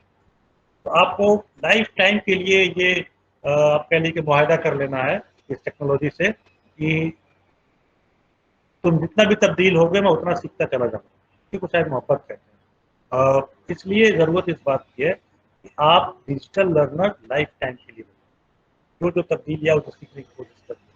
आज नहीं सीख सकते, कल सीखिए। खुद से नहीं सीख सकते, अपने घर में बच्चों से सीखिए। मुझे उम्मीद है कि वो हमसे और आपसे ज़्यादा चीज़ें टेक्नोलॉजी के बारे में जानते हैं, वो बता देते हैं। तो ये डिजिटल लर्नर की तरफ बढ़िए और डिजिटल लर्नर बनिए और लाइफ टाइम के लिए बनिए, जेन्युइन प्रिडिक्टर बनिए। बहुत से लोग प्रिडिक्ट कर देते हैं बच्चे की सलाहियत देखे बगैर। मुझे कई बार इस बात का मौका मिला। दो चीज़ों ने मुझे बड़ा तजुर्बा दिया। एक तो वो जब मैं अलीगढ़ मुस्लिम यूनिवर्सिटी में बहैसियत एक वो था, क्या कहते हैं कि जो माजूर बच्चे होते हैं अपने PhD के दौरान, उनके ताल्लुक से मैं एक तरह से काउंसलर था। मैं ये कहूँ कि काउंसलर या उनका एक स्टूडेंट की हैसियत से था। तो उस डिसेबिलिटी यूनिट में जब मैं काम करता था तो बच्चों के बारे में, जो खास तौर से माजूर बच्चे थे, उनके बारे में प्रेडिक्ट करना बड़ा मुश्किल होता था। कुछ बच्चे तो ऐसे मुझे मिले कि वो अपनी माजूरी की वजह से दे वर अबाउट टू सुसाइड, वो सुसाइड करने की तरफ जा रहे थे। लेकिन जब उनकी काउंसलिंग की गई, उनको बताया गया, उनके फ्यूचर को प्रेडिक्ट किया गया, तो आज माशाल्लाह बहुत अच्छे अच्छे ओहदे पे फायज हैं। एक दो बच्चों का मुझे नाम याद है। एक भोपाल लड़का था, वो जमशेदपुर आर्म्स फैक्ट्री में IAS क्वालिफाई करके वहाँ गया। तो उस्ताद का जो 21st सेंचुरी में है जो किरदार है, वो सिर्फ यहीं तक नहीं महदूद। उसके बाद एक और प्रॉब्लम आती है जो हमारे पास, वो ये आती है कि हम बच्चे की सलाहियत को जाने बिना हम उसके फ्यूचर को प्रेडिक्ट कर देते हैं। और क्योंकि बच्चा जो है वो हमें वर्ड बाय वर्ड फॉलो करता है, तो वो भी उसी ख्वाब ख्याल में चला जाता है। और फिर होता क्या है कि आगे जाके वो कोलैप्स कर जाता है, चाहे वो अपने कैरियर में, चाहे वो अपनी लाइफ में, दोनों तरफ हो तो कोलैप्स करने के चांसेस हैं। तो एक 21st सेंचुरी के टीचर होने की हैसियत से ये हमारी पूरी जिम्मेदारी है कि हम बच्चे की सलाहियत के बिना पे हम उसके फ्यूचर को, उसके मुस्तकबिल के बारे में हम प्रिडिक्शन दें, उसकी बात को प्रिडिक्ट करें, उसको बताएं कि तुम्हारे लिए क्या बेहतर होगा। नहीं जानते हैं तो मत बताइए, कम से कम वो गलत रास्ते पे नहीं जाएगी। लेकिन अगर आप कुछ कंट्रीब्यूट कर सकते हैं, कुछ जान सकते हैं, कुछ बता सकते हैं, तो आप उसकी सलाहियत को और करने के बाद ही आप उसको फ्यूचर को प्रिडिक्ट करें। इसी को कहते हैं कि जेन्युइन प्रिडिक्टर ऑफ फ्यूचर। इसके बाद तो हमारी ज़रूरत है, जो रिक्वायर्ड है, कौन कौन सी सलाहियतों की मज़ीद ज़रूरत है, वो ये है कि हमें कैटलिस्ट होने की ज़रूरत है। हम सिर्फ कहें नहीं, हम उसको अमल में लाने की कोशिश करें। हम दूसरों से तो बहुत सारी बातें कह देते हैं, लेकिन खुद वो उस पर अमल नहीं करते। और आपको बता दूं कि your students are the best and keen observer of your personality. Your students are the best and keen observer of your activities. तो आपको सिर्फ बताना नहीं है, बल्कि उन तमाम चीज़ों को अमल में लाने की ज़रूरत है। अपने अंदर उसको अमल दरामद करने की ज़रूरत है। लीडरशिप या लीडर एक ज़रूरी बात है असातिज़ा इकराम के लिए कि वो लीडरशिप क्वालिटी डेवलप करें अपने अंदर, और हमेशा इस बात पे गौर करें कि वो जिन चीज़ों को बताएं बच्चों से, और बच्चों की एक बेहतर रहनुमाई करें। जो मैं अभी इससे पहले वाले स्लाइड में आपको बता रहा था कि आपको बच्चे के लिए तमाम प्रॉब्लम्स का सलूशन अपने पास रखना है, क्योंकि बच्चा आपसे बेहतर तरीके से टेक्नोलॉजी को हैंडल करना जानता है। लेकिन बस प्रॉब्लम क्या है कि उसके पास तजुर्बे नहीं है, प्रैक्टिकल नॉलेज नहीं है, और हमारे पास और आपके पास प्रैक्टिकल नॉलेज है। तो इसलिए हमारी जिम्मेदारी और बढ़ जाती है। मेंटोर, हम कैसे बच्चे की ग्रूमिंग करें, किस तरफ वो जा रहा है, किस तरफ वो उसकी कैसे मुर्शिद बने, किस तरफ उसको हम राय दहिंदा हों, क्या हम उसे राय दें, क्या न दें। काउंसलर, बच्चे के अंदर बहुत सारे, खास तौर से हमें जहाँ तक ज़्यादा है कि आप लोग भी उन बच्चों से डील करते होंगे जो एडोलेसेंट्स ग्रुप, जो कि सेकेंडरी स्कूल या सीनियर सेकेंडरी स्कूल में जो बच्चे होते हैं, वो एडोलेसेंट्स ग्रुप के बच्चे कहलाते हैं, जिनका एज 3 में होता है। 13 से लेके 19 तक के ग्रुप के बच्चे होते हैं। और उसके बारे में हमारे एक साइकोलॉजिस्ट है प्रो एंड प्रो, उसने कहा है कि this is the age of storm and sprite, यानी कि एक ऐसा ही तूफानी उम्र होता है और एक ऐसा ये जंप करने वाला उम्र होता है कि जिसमें बच्चे जो हैं फैंटासी की दुनिया में ज़्यादा होते हैं और हकीकी दुनिया में कम होते हैं।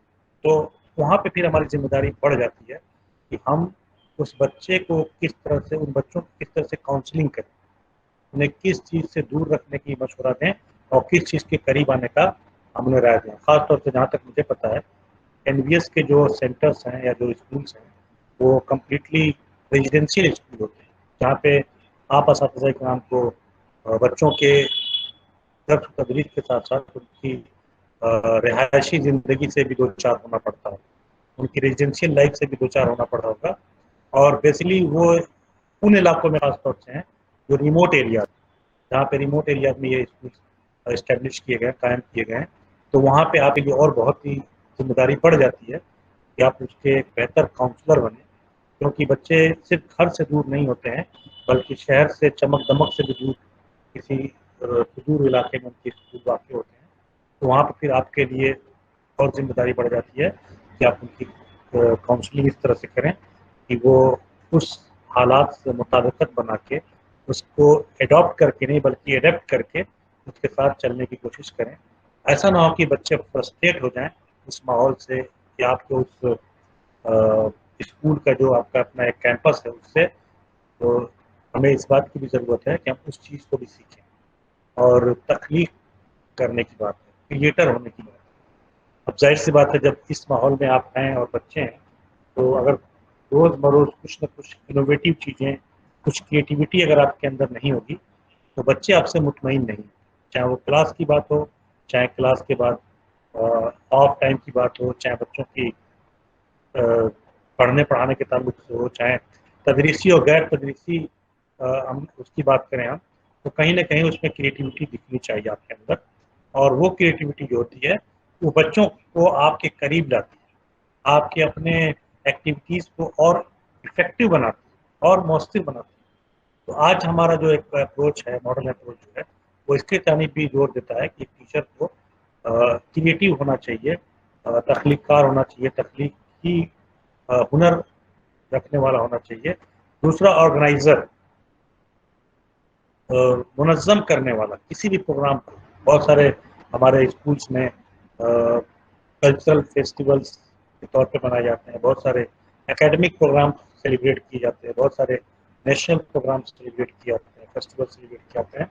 तो हर एक उस्ताद के अंदर, अब आप कहिए सर नहीं वो तो सोशल साइंस वाले अच्छा करेंगे, ऐसा कुछ नहीं है। आपके अंदर, हर उस्ताद के अंदर इसकी सलाहियत होनी चाहिए कि वो किसी भी तरह का प्रोग्राम वो उसे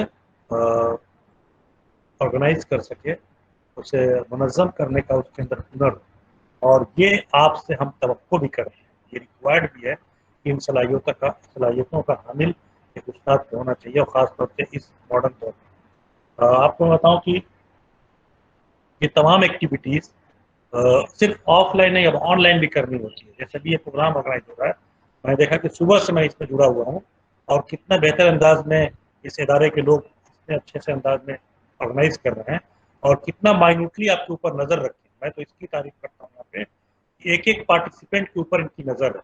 तो ये एक बेस्ट ऑर्गेनाइजर की खास बात है कि वो किस तरह से आप अपने प्रोग्राम के हर फर्द के ऊपर नज़र रखा हुआ है। और शायद यही सारे ऐसे खुशियात हैं जो किसी प्रोग्राम को, किसी महफिल को कामयाब बनाते हैं। तो आप अगर एक ऑर्गेनाइज़र की हैसियत से एक टीचर हैं तो जाहिर सी बात है आपकी अपनी इस प्रोफेशन में एक और मैं ये कहता हूँ कि आप एक मेरी और आपके अंदर सलाहियत जुड़ जाती है आपके साथ। तो एक बेस्ट ऑर्गेनाइज़र भी होना आपके लिए ज़रूरी है। दूसरा, प्रोएक्टिव। ऐसा नहीं है कि आपने पढ़ा दिया काम खत्म हो गया, आपके अंदर दलियादिली होनी चाहिए, फ़ाल होना चाहिए। आप बच्चों के पढ़ने पढ़ाने के अलावा जो उनके पर्सनल प्रॉब्लम है, कुछ बच्चे बहुत अक्सर देखते हैं कि क्लास में मायूस होते हैं, आप कहेंगे हमसे क्या मतलब है, बिल्कुल आपसे कोई मतलब नहीं। लेकिन आज की जो दौर है, आज का जो मॉडर्न टीचिंग अप्रोच है, वो इस बात की भी सलाहियत की मैं समझता हूँ कि उसकी भी दरकार है यहाँ पे कि आप प्रोएक्टिव, सिर्फ एक्टिव की ज़रूरत नहीं है, प्रोएक्टिव। हर बच्चा क्यों खामोश है? जो बच्चा कल बड़ा अच्छा एक्टिव रहता था क्लास में, वो पिछले कई दिनों से क्लास में खामोश क्यों रहता था? तो ये तमाम ऐसे कैरेक्टरिस्टिक हैं एक मॉडर्न टीचर को मॉडर्न टीचर बनाता है, एक मॉडर्न टीचर के टीचिंग को एक मॉडर्न टीचिंग अप्रोच की शक्ल देता है। इसके अलावा बहुत सारे ऐसे हैं, मैंने वो पॉइंट्स आपसे डिस्कस किया जो बिल्कुल लाजमी है एक टीचर के अंदर। कैसे परफॉर्म करें, आप स्ट्रेस को मैनेजमेंट करें बाय लर्निंग स्ट्रेस मैनेजमेंट। आप अपने उस रोल को, तौसी रोल जो आपका है, जो आगे की तरफ आपको और ले जाता है, वो स्ट्रेस को मैनेज करें, अपने भी स्ट्रेस को मैनेज करें और बच्चों के स्ट्रेस को मैनेज करें। खास तौर से इस दौर में जब हर चीज़ ऑनलाइन है, मैं खुद सोचता हूँ कभी कभी कि हम लोग तो 2-4 क्लासेस करते हैं। सपोज कर लिए कि एक क्लास मैंने ले लिया, ऐसी बात, एक क्लास हो गया, दूसरी क्लास फिर किसी और टीचर, लेकिन बच्चे तो एक ही हैं, बच्चों को तो 7 या 8 पीरियड करना दिन भर में, तो उनके अंदर कितना स्ट्रेस आ रहा है, कितने सारे प्रॉब्लम्स फिजिकल मेंटल उनके अंदर डेवलप होते जा रहे हैं, तो उसको कैसे मैनेज करना है। कभी कभी कुछ उनसे कुछ चुटकुले सुना के, अभी मैंने देखा कि इसमें एक प्रोग्राम में गैप की बात की गई और मुझे बड़ा खुशी हुई है सुन के कि हर प्रोग्राम के बाद 15 मिनट गैप किया गया। This is the one of the technique to manage the stress of participant. I can relate to the institution CIAL कि उन्होंने इस तरह के प्रोग्राम, वरना बहुत सारे प्रोग्राम में सेमिनार वेबिनार अटेंड किया हूँ, ये खत्म नहीं हुआ कि दूसरा शुरू हो जाता। तो ये लर्निंग स्ट्रेस मैनेजमेंट आप यहाँ से इसको सीख सकते हैं कि किस तरह से हमारी हम और कुछ चीज़ें ऐड कर सकते हैं कि स्ट्रेस को कैसे मैनेज किया जाए। और दूसरी जो सबसे इम्पोर्टेंट एस्पेक्ट है, by handling student diversity and properly. हम जानते हैं कि India is a country of diversity.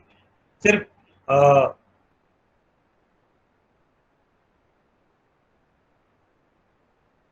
Physical लिहाज से नहीं, मैं ये नहीं कह सकता कि सिर्फ फिजिकल कंडीशन जाए अंदर, बल्कि तो ह्यूमन लाइफ में बहुत डाइवर्सिटी, कास्ट के बिना देख लीजिए, क्रीड के बिना पे, कल्चर के बिना पे, रिलीजन के बिना पे। और खासतौर से आप लोग नवोदय उस्ताद हैं, टीचर हैं, तो आपका तो जब ट्रांसफर होता होगा तो एक हिंदुस्तान के एक इलाके से सीधे दूसरे इलाके में, सीधे कश्मीर से पता चला कोई ईटानगर चला गया, कोई ईटानगर से पता चल रहा है कि कच्छ के इलाके में चला गया, कोई कच्छ से पता चला कि वो आ गया सीधे केरला में। तो इस तरह से जो डाइवर्सिटी है हमारे हिंदुस्तान की, मुझे लगता है कि नवोदय विद्यालय समिति के जो असातिज़ा इकराम है, उनसे ज़्यादा तो किसी को देखने का मौका नहीं मिलता। खासतौर से वो भी जो एकदम नेचुरल डाइवर्सिटी है, कि रिमोट एरिया से डाइवर्सिटी। तो ऐसे माहौल में आपका एक उस्ताद होना और उसको हैंडल करना, ये हुनर भी आपको आनी चाहिए, ये हुनर भी आपके अंदर होनी चाहिए। और उसको कैसे हैंडल करना है, ऐसा नहीं हो सकता कि कश्मीर में जिस तरीके से आपने पढ़ाया, जिस अंदाज में आपने लोगों को डील किया, वैसे ही आप जाके अरुणाचल प्रदेश, मणिपुर, मेघालय में आप उस अंदाज में उन बातों को वहाँ पे आप कहने लगे, तो शायद वहाँ पे हो सकता है कि वो नाकाबिले तारीफ और बहस का मुद्दा भी बन जाए वहाँ पे। तो इसलिए इस चीज़ को भी आपको ध्यान रखना है। एक आप मॉडर्न टीचर अगर बनना है तो मॉडर्न टीचिंग अप्रोच लेके आप चलते हैं, तो आप इन सब चीज़ों को ध्यान रखिए। मैनेजिंग टाइम इफेक्टिवली, मुझे कहा गया है, मैं खुद देख रहा हूँ कि मैं 2-3 मिनट ज़्यादा हो रहा हूँ, कि आप अगर क्लास के टीचर हैं तो आप सिर्फ अपने क्लास की रिस्पेक्ट मत कीजिए, बल्कि अपने आने वाले क्लास की सर ये आपका स्लाइड बस उसी पर रुका हुआ है, 21वीं सदी के साजा का रोल, और बढ़ नहीं रही है स्लाइड आपकी। एक मिनट मैं देखता हूँ। ये पढ़ नहीं रहा सर, ये स्लाइड दिख रहा है, कौन सा बताएं जरा हमको। जी फिर से मैं शेयर कर रहा हूँ, प्लीज माजरत चाहूंगा, मुझे आपको पहले पता करना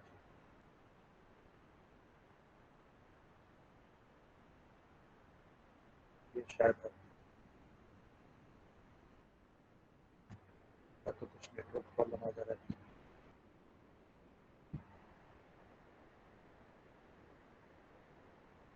अब दिख रहा है sir? Yes sir, yes sir. मैं इसको फिर से, अब देखिए, बताइए दिख रहा है कि नहीं? या 26th slide we can see. हाँ, आप दिख रहा है। मैं इसी पे बात कर रहा था, बाय लर्निंग स्ट्रेस मैनेजमेंट। आवाज तो जा रही थी ना मेरी? अरे सर, अरे जी आवाज पूरी क्लियर आ रही थी। पहले भी आ रही थी? जी बिल्कुल। आपकी आवाज आ रही है, कभी कभी ऐसा लगता है कि आवाज कट रही है, लेकिन वैसे आवाज आपकी क्लियर है। ठीक, शुक्रिया सर, बहुत बहुत शुक्रिया। तो हम बात कर रहे थे कि हमारे और क्या क्या इस मॉडर्न टीचिंग अप्रोच में क्या क्या हो सकते हैं। तो मुझसे बात कर रहे थे, स्ट्रेस मैनेजमेंट की बात कर रहे थे, हैंडलिंग स्टूडेंट डाइवर्सिटी की बात कर रहे थे। अब हम बात कर रहे थे मैनेजिंग टाइम इफेक्टिवली, कि एक उस्ताद को टाइम को किस तरह से इफेक्टिवली मैनेज करने की जरूरत है। आमतौर पे हम कहीं से भी चलते हैं और क्लास में जाके पढ़ाना शुरू कर देते हैं, जो कि टाइम की मिसमैनेजमेंट में बड़ा प्रॉब्लम आती है। अगर हम पहले से तैयारी कर लें और पहले से हम अपने उस उन्वान को एक मुनज़्ज़म तरीके से समझ लें कि हमारी इस 50 मिनट की क्लास में कहाँ से शुरू करके कहाँ पे ख़त्म करनी है, तो शायद हम बहुत ही इफेक्टिवली टाइम को मैनेज कर सकते हैं। और सिर्फ टाइम मैनेजमेंट क्लास के अंदर की ही नहीं, बल्कि अगर वो कोई और भी क्लास है, कोई और भी एक्टिविटीज़ है स्कूल की, चाहे कोई और भी प्रोग्राम हम ऑर्गेनाइज कर रहे हैं स्कूल में, तो उसमें भी टाइम मैनेजमेंट बहुत ही इम्पोर्टेंट है। आमतौर पे ये हमारी एक रिवायती रवैया होता है कि हम ये कहते हैं कि हिंदुस्तान है तो लेट तो होगा ही। अरे भाई ये तो हर प्रोग्राम में लेट होता है, इसमें लेट हो गया तो कौन सी बड़ी बात है। भाई हर प्रोग्राम में क्या होता है, आप उसको लेकर क्यों चल रहे हैं? You are a modern teacher, you are suppose to be well organise. अब बहुत सारी बातें होती है जो अनअवॉइडेबल हो सकती हैं, लेकिन आपकी तरफ से कोई कमी हो जाए, आपकी तरफ से कोई कमी ना हो, तो वो बेहतर माना जाएगा। तो इसलिए आपके अंदर managing time effectively will be your extended role, आपका कुछ तौसीई रोल हो सकता है वहाँ पे। और नेक्स्ट जो मैं बात करने जा रहा हूँ वो है by providing experience of joyful learning. अपनी क्लास को, अपने दर्स तदरीस को कभी भी एक मोनोटोनस मत बनाइए। हमेशा उसमें कुछ ऐसी बातें कीजिए बच्चों से जो थोड़ा सा क्लास में एक लाइव डिस्कशन हो जाए, थोड़ा सा उसमें क्लास में बच्चों से हंसी या इस तरह की कुछ बात आ जाए।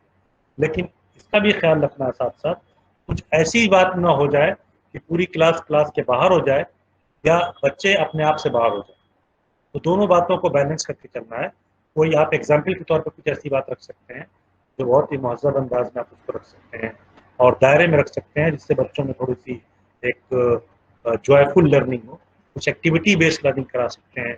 एक ही तरह से आते ही सुबह बेटा अस्सलाम वालेकुम बच्चों, गुड मॉर्निंग बच्चों, नमस्कार, और हम आप ये डिस्कस करेंगे, और फिर उसके अंदाज में अच्छा आपकी क्लास यहीं खत्म करते हैं। नहीं, कुछ there should be some your personal experience that should be given brainstorming in the classroom, especially at the time of introducing the topic. इसलिए हम जब बीएड बच्चों को पढ़ाते हैं तो बच्चे कहते हैं सर क्या, वो रोज बच्चे पता लगता है कि क्वेश्चन से ही स्टार्ट है। हमने कहा नहीं, कोई ज़रूरी नहीं है। Now the constructivist method says bring something new to start your topic. कोई ज़रूरी नहीं कि आप सवाल और जवाब से ही टॉपिक को इंट्रोड्यूस करें कि बच्चों ये बताओ, बच्चों ये बताओ, हाँ ये जवाब चाहिए। No, not at all. आप अपने घर से चले टॉपिक के सवालात को लेके, रास्ते में कोई ऐसा वाकया याद आ गया आपको, आप उससे टॉपिक शुरू कर दीजिए।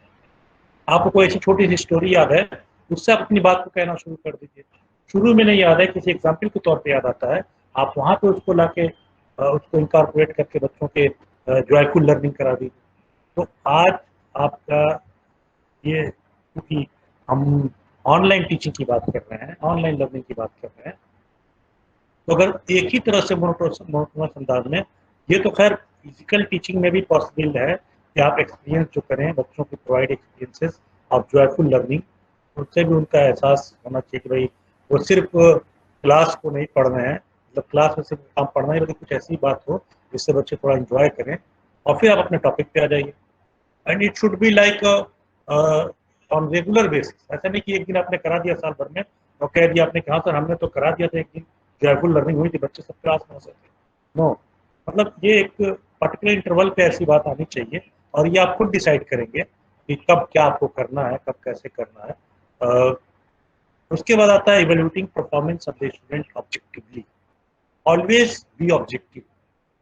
कभी भी आप ऐसे मत सोचिए बच्चों के बारे में कि वो बहुत अच्छा है, वो बहुत खराब है। ऐसे ऑब्जेक्टिव रहिए, सब्जेक्टिव मत रहिए कि क्या उसने किया है, उसके परफॉर्मेंस क्या है, और उसके अकॉर्डिंग उसको आप जो भी आपके पैरामीटर्स हैं उसके मुताबिक उसको इवेलुएट कीजिए, उसको जज कीजिए। ये सारे ऐसे एस्पेक्ट हैं जो एक मॉडर्न टीचर के अप्रोच में मैं ये कहूँगा कि तौसीह की कार है, या तो कह सकते हैं कि एक्सटेंडेड रोल साबित हो रहा है। मैं ज़्यादा वक्त नहीं लूँगा, मैं कुछ बातें और कह दूँगा आप लोगों से कि इस दुनिया में जो आजकल की दुनिया जो है बहुत ही तेज़ी से तब्दील हो रही है, रैपिड चेंज इसमें आ रहे हैं, और आपके ऊपर या हमारे ऊपर ये लाजमी हो जाता है कि हम अपने आप को अपडेट रखें। अगर हम अपडेट नहीं है तो बच्चा बताएगा, क्योंकि बच्चे के पास वो एक है ना गूगल बाबा, वो सब कुछ बता देते हैं। तो इसलिए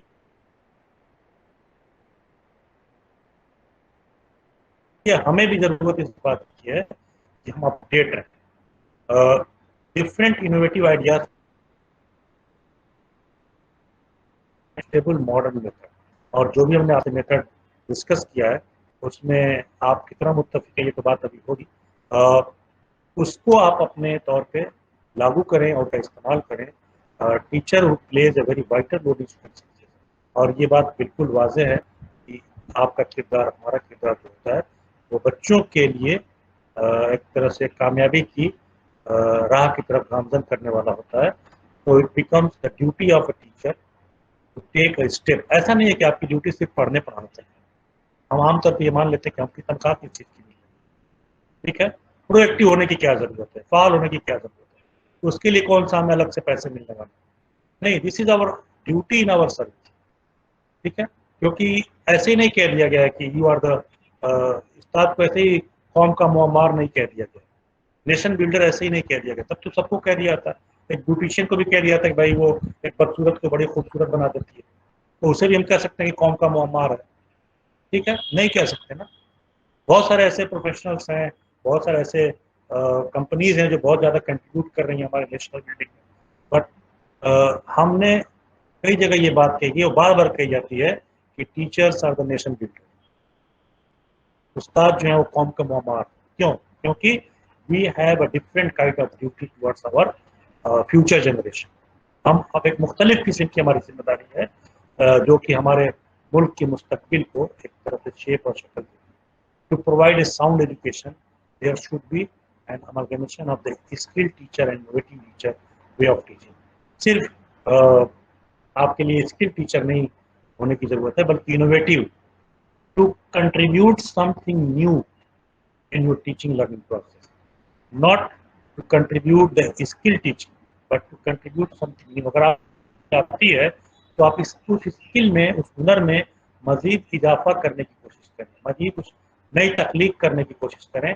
this is what a teacher is called teacher, ठीक है। ये एक तरह से एक टीचिंग है, so that students will be ready to not only theoretical knowledge, मतलब ठीक है थ्योरेटिकल नॉलेज भी जहाँ जरूरत है वहाँ देना है, but also practical experience of the subject should be face to face the world. क्योंकि ये जो ऐसी चीज़ें हैं जो हमने इतनी सारी टेक्निक का इस्तेमाल किया और इतनी सारी बातें हमने गुफ्तगू की, ये इसलिए हम कर रहे हैं ताकि हमारा जो तालिब इल्म है, जो बच्चा है, वो जब आज के बाद 10 साल 20 साल बाद जो जाए और जिस दुनिया को, जिस वर्ल्ड को फेस करे, वो उसको फेस करने के लायक, वो कॉम्पिटेंट हो अगेंस्ट दी अदर कॉम्पिटिशनर्स, जो और उसके जो मुकाबिल लोग हैं, मुकाबिल जो लोग होंगे उसके लायक। In this time of information world students often inter class with more. बिल्कुल ये बात सही है कि अगर गौर करें तो बच्चा जो है वो बहुत ज़्यादा नॉलेज लेके आज क्लास में आ रहा है, तो बहुत सारी चीज़ें करके आ रहा है, और फिर आपसे पढ़ने के लिए बैठ रहा है, और अगर आप उसको वही चीज़ें पढ़ाते हैं जो आपकी रस्मी और रिवायती चीज़ें हैं, तो मुझे लगता है कि आप जैसे ही ब्लैक बोर्ड की तरफ पलटेंगे क्लास खाली हो चुकी है। With Google becoming an easily available guru, of course today the students जो करता है वो कहता है कि अरे भाई गूगल पे ढूंढ लो ना, ये सब मिल जाएगा। Should the teacher be just a disseminator of information? सवाल यही है कि क्या सिर्फ आपको नॉलेज को डिसेमिनेट करने वाला बनना है, या you have to have all those aspect which I have discussed in this this humble lecture about the different technology, about the different digital ideas, about the different modern techniques. क्या आप वो बनना चाहते हैं? Now the अब आपके ऊपर ये है, आप इसका फैसला खुद कर लेंगे। एक फ्रेंच एसेइस्ट थे जोसेफ जुबर्ट, उन्होंने कहा था to teach is to learn twice. आप वही आप सीखेंगे। So the teaching process is an opportunity for the teacher to relearn with her students. Thus, good teacher will remain lifelong student.